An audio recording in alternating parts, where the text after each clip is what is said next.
All kingdoms say our money is safe, but all kingdoms say their money is secure.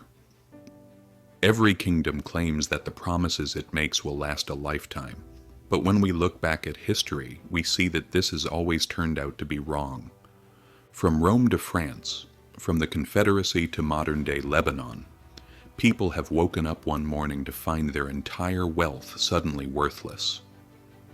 The money they had saved their whole lives, the salaries they had earned with their own labor, their future plans, all of it vanished in a flash, when the system they believed was safe collapsed.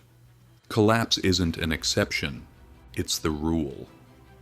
The real problem is this: when the financial system falls apart, how will you protect your own system?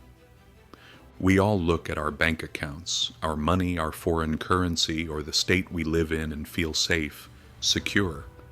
But that feeling of safety can betray us hard, because money is, in the end, nothing but a relationship of trust. And that trust can turn into dust and disappear overnight. Edis. What does the past tell us? When you look back through history, there's one thing you'll always see. Every collapse leaves traces, warnings, lessons, patterns, signs that show what truly protects wealth and what collapses in an instant. And the ones who really matter, they weren't the ones who felt most certain. They were the ones who approached first with doubt.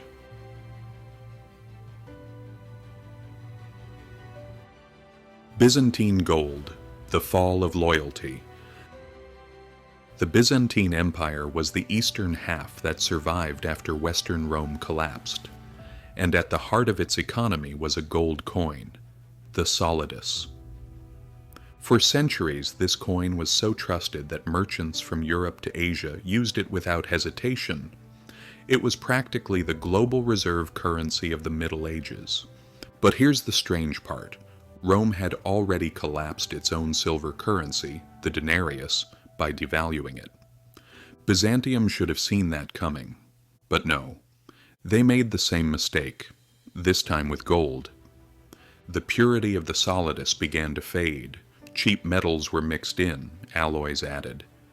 At first no one noticed. Then trust started to crack. And before long, the strong currency that once anchored the entire Mediterranean economy had turned into just another political fiction. Trade shook, trust vanished, and the economy fell apart. But some people had quietly saved up real gold, or they had invested in land outside the empire's reach. Those people stayed afloat, because they didn't believe in the money their state promised. They believed in real value. The Black Death, when death and wealth arrived together. In the mid-13th century, the Black Death, one of history's most devastating plagues, struck Europe. By 1351, almost half the population had died. Cities were emptied, villages erased, trade collapsed. But it wasn't just destruction. Something financially surprising happened.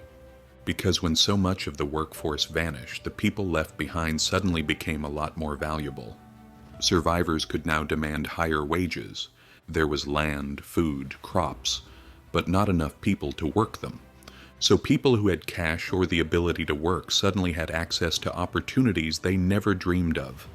Houses were left empty, fields were abandoned, and those still alive found themselves in a buyer's market.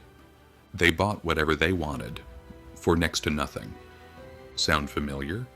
During the COVID era, supply chains collapsed, governments printed trillions, and the ones with cash? They grabbed everything. Everyone else, even the middle class, struggled just to pay rent. History doesn't repeat, but it sure rhymes. Talk. Just like the banks collapsed in Florence. In the 1340s, Florence was Europe's financial hub. The top banks of the time, Bardi and Peruzzi, had lent massive sums to King Edward of England. Then the king couldn't pay back, and those banks collapsed like dominoes. depositors lost their money, trade froze. The city spiraled into chaos. Why? Because people thought these banks are too big to fail. They were wrong. This event taught us a harsh truth. The idea that something is too big to fail is one of the oldest financial lies in history. Banks don't exist to protect you. They exist to protect themselves. And when they go down, they'll drag you with them. When you print money, trust cracks. During the American Civil War, both the North and the South printed paper money like there was no tomorrow. The North had greenbacks. The South had graybacks. At first, people saw it as brave and patriotic, but the more they printed, the worse it got. Prices soared, inflation exploded, and in the South, the currency completely collapsed. Soldiers were paid wages that couldn't buy a loaf of bread. People carried bags of cash and still couldn't afford anything. Yet again, some people were prepared. They had gold, land, food, assets with real, visible value, and those people, they stayed strong. France faced poverty, not just revolution. In the 1790s, revolutionaries overthrew the monarchy and seized church lands. To back those new lands, they issued a currency, the assignat, but they printed so much of it, so fast, that even the first issues lost their value. Prices went up. Wages didn't. Eventually, farmers refused to sell food for paper money. Only silver, gold, or barter would do. In Paris, the crowds rose up. They didn't care about political slogans anymore. They just wanted to eat. The Asia trap, borrowing in someone else's currency. In 1997, a speculative attack on Thailand triggered a chain reaction across Asia. The country had borrowed heavily in dollars, but when its currency fell, those debts became unpayable overnight. Indonesia, Malaysia, and South Korea followed. Unemployment soared, savings vanished. Governments begged the IMF for help.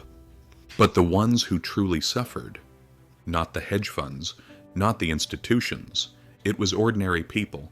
Mortgages doubled, jobs disappeared, money evaporated. Lebanon. What happens when the banks shut down? From 2019 to 2021, banks in Lebanon simply closed their doors one morning. People couldn't withdraw their money. The Lebanese pound lost more than 90% of its value. And this didn't just affect the poor. Doctors, engineers, retirees, teachers, everyone lost their savings. Because banks don't hold your money in a vault like you think. You're not storing it there, you're lending it to them. And most people don't even know it. And when crisis comes, they might just decide not to give it back. So, what should we do? History doesn't offer just one answer, but the pattern is clear. In Byzantium, it was gold that survived. After the Black Death, survivors bought up land. In Florence, it wasn't banks that saved you, it was being prepared. In the Confederacy, food and land held value.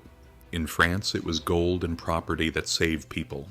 In Asia, those in debt and foreign currency went under. In Lebanon, the ones outside the banking system came out on top. How do we truly protect our finances? It's not just about defense. While others panic, you turn crisis into opportunity. After the Black Death, peasants became landowners. In 2008, people with cash bought homes dirt cheap. During the pandemic, those with assets got richer. Everything gained value.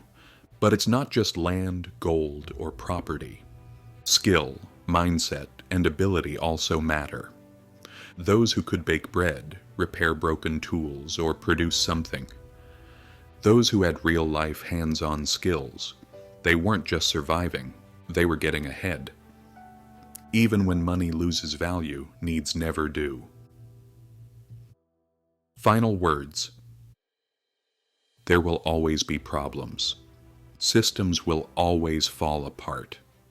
Everything you believe in can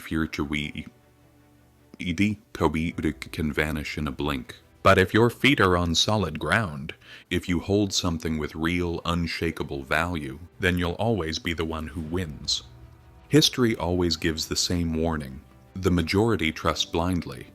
The minority thinks ahead. And when collapse comes, wealth changes hands.